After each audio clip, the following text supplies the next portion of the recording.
Chapter की शुरुआत में से जब अपने रूम से बाहर निकल रहा होता है, वो एल्डर पूछता है, क्या तुम बाहर जा रहे हो? एमसी पलटते हुए उस एल्डर की तरफ देखते हुए कहता है, हाँ मैं बाहर जा रहा हूँ। परेशान होते हुए अपने मन में कहता है, लगभग बदतमीजी से जवाब दे दिया होता। वही एल्डर एमसी की तरफ देखते हुए कहता है, ठीक है, इधर इधर उधर घूमना ये इतना बुरा विचार नहीं है। जैसा कि कहा गया, तुम एक हफ्ते से बिस्तर में थे, तुम ठीक से भी खाना भी नहीं खा पा रहे थे, चलिए अपने आप को ज्यादा पुश मत करो। एम से बाहर निकलते हुए कहता है, ठीक है। माउंट हॉसेक्ट के दो बिल्डिंग को दिखाया जाता है, छोटे से एक तालाब को दिखाया जाता है। उसे उस तालाब के पानी से अपने मुंह धोता है, अपने सर को झुकाते हुए कहता है, क्या सिर्फ 7 दिन गुजरे हैं? पानी के ऊपर अपने चेहरे को देखते हुए कहता है, देख के ऐसा लग रहा है कम से कम एक टिकट का टाइम गुजर चुका हो। 7 दिनों के अंदर मैंने इसके मेमोरी को देखा, ऐसे ये पैदा हुआ, ऐसे इसने पहली बार तलवार चलाना सीखा, तलवार की प्रैक्टिस करने लगा, अपने मास्टर के साथ हार्ड ट्रेनिंग करने लगा। 2 डेकेड तक तो सेक्ट के ऊपर दुश्मन का हमला हो गया रहता है। बिल्डिंग्स वगैरह में आग चल रही होती है, तभी डिसाइबल्स इधर उधर भाग रहे होते हैं, किलर्स के साथ डिसाइबल फाइट कर रहे होते हैं, वे लोग एक दूसरे को मार रहे होते हैं। इस नज़ारे को देख रहा होता है, डिसाइबल को बचाने के लिए अपने फाइट करने के लिए आगे बढ़ रहे होते हैं। के बीच में खतरनाक फाइट चल रही होती है, बिल्डिंग्स वगैरह आग में चल रही होती है। वे एक किलर डिसाइबल के ऊपर हमला करता है और डिसाइबल नीचे गिर जाता है। वे हमें एक दूसरे बंदे के पैर को दिखाया जाता है, जिन्हें अपने शॉट से रोकने की पूरी कोशिश किया होता है। तलवार टूट जाता है, उसके बॉडी में भी कट लग जाता है, एमसी के मुंह से भी खून निकल रहा होता है। वो किलर कहता है, तुम कितना ज्यादा बेवकूफ हो।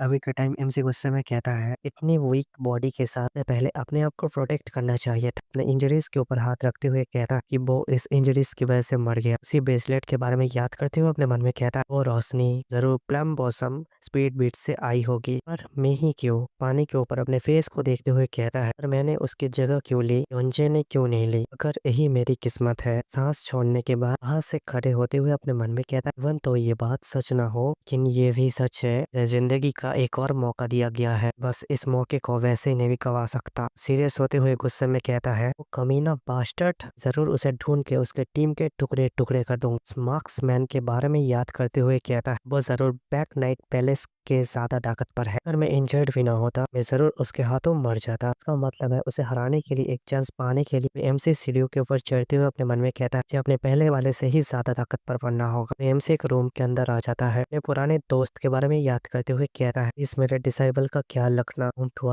हमसे अपने पुराने मेमोरीज को याद करता है, डिसेबल डरना मत, माउंट हॉसेक्ट की प्रोटेक्शन करनी होगी। हमसे एक बुक को निकालता है, एक बुक को नीचे फेंकते हुए कहता है, दमत कर हियंजो। बुक पढ़ते हुए अपने मन में कहता है, जरूर उस प्रॉमिस को फुलफिल करूंगा, तुम्हारी मौत का बदला भी लूंगा, चाहे कुछ भी हो। अभी हमें एक और बिल्डिंग को दिखाया जाता है, हमें फिर से पवेलियन को रिबिल्ड करना होगा। एक और एल्डर कहता है, हाँ सेक्ट लीडर, नुकसान इतना ज्यादा हुआ क्योंकि उस टाइम फायर को कंट्रोल नहीं कर। माउंट हॉकेट सेक्ट लीडर बोलता है, मान लीजिए हमारे पास एनफ मनी नहीं सब के लिए हमारे पिछले नुकसानों की वजह से, ये सच है वेक्सन? वो एल्डर कहता है, हाँ बिल्कुल ये सच है, इसके अलावा फायदे, विजिटर्स का आना भी कम हो जाएगा। वैक्सीन कहता है, हाँ बिल्कुल। चुप हो जाता है। सेक्ट लीडर अपने मन में कहता है, मैं अपने बड़ों खर्चे से बचना होगा, ये सबसे जरूरी पवेलियन से शुरू करते हैं। वो सेक्ट लीडर एल्डर से कहता है, वो डिसेबल क्या रिकवर कर चुका? वैक्सीन, वो एल्डर कहता है, धीरे धीरे रिकवर तो कर रहा है, बंदे पहले घायल थे वो भी रिकवर कर रहे हैं, चिंता मत करिए। वो सेक्ट लीडर कहता है, हाँ ये तो बहुत अच्छी बात है। के बारे में जो न्यूज मिली होगी वो काफी ज्यादा शॉकिंग न्यूज होगी। और एल्डर दूसरे एल्डर को बताता के साथ इतना बुरा नहीं हुआ जैसा मैंने सोचा था, कि चोट वगैरह काफी ज्यादा रिकवर कर चुकी है, वो बाहर घूम रह गया था। वो एल्डर हंसते हुए कहता है, सचमुच? सेक्ट लीडर बोलता है, अगर वो सचमुच ठीक हो रहा है, और कभी कभी ये पूछना जरूरी है, ये तो पता ही है मूवी किस टाइप का लड़का था। ये डर है शायद वो ठीक होने का नाटक कर रहा हो। सेक्ट लीडर अपने मन में बोलता है, एक से अपनी पहले वाली हालत में आ जाएगा। हमें बहुत सारे बुक दिखाए जाते हैं, एमसी एक और बुक पढ़ रहा होता है, एमसी चुपचाप उस बुक की तरफ ही देख रहा होता है। एमसी याद करता है, वो दिन, क्या मतलब है तुम्हारा?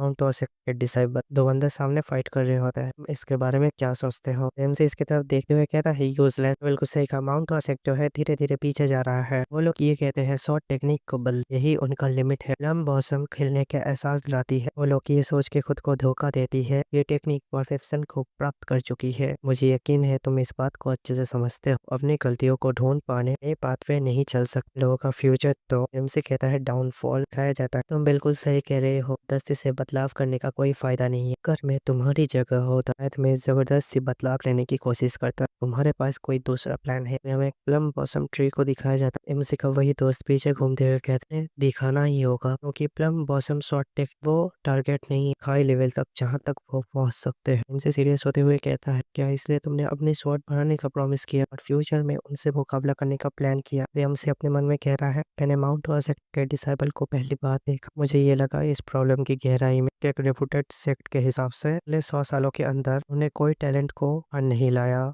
लेकिन ये मेरी बेवकूफ़ी थी, मैंने यहाँ के मार्शल आर्ट को दे 6 scroll combination technique 6 scroll combo shot technique, लेकिन दोनों ही बिल्कुल ही अलग है। इसी बुक को पढ़ते हुए अपने मन में कहता है असल टेक्निक वक्त के साथ ज्यादा ताकतवर हो जाती है। दूसरे लोग इन्हीं टेक्निक्स को अपने हाथों से अपनाते थे। मैंने एक ऐसी दीवार को चुना कि मैंने अपने ही ताकत में उलझा गया था। मैंने ये सोचा था अपने डिसाइबल को एक नया रास्ता दिखाने के इस रिलम को तोड़ना हो गहरा और सोच समझ के लिए जाने वाला एक कदम है। एमसी बुक को बंद करता है, नई शॉट टेक्निक जो कंप्लीट नहीं है। एमसी हंसते हुए कहता है ये पूरा करूंगा, हमने जो प्रॉमिस किया था इसके बारे में। बुक को रखते हुए अपने मन में कहता है पहले माउंट वर्सेक्ट के बेसिक प्रिंसिपल के बारे में सीखूंगा, फिर मैं होंजो शॉट टेक्निक के बारे में सीखूंगा। एमसी कल्टीवेशन पोस्ट में बैठ जाता है, अपने कल्टीवेशन को शुरू कर देता है। एमसी की बॉडी से एनर्जी दिखाई देने लगती है। एमसी अपने मन में बोलता है वही ने जब तक मार्शल आर्ट अपनी पुरानी सीखी है उसे पूरा भुला देना होगा। हम वही टेक्निक सीखने की कोशिश कर रहे हैं, हमारी टेक्निक्स और तरीका अलग होगा। नहीं बोल सकता, मैंने जो सीखा है वही मेरा है। एमसी की बॉडी में एनर्जी स्टोर होने लगती है। एमसी अपने मन में कहता है इस बेस को नजरअंदाज नहीं कर सकता। रन फ्लावर सर्कुलेशन टेक्निक की रफ्तार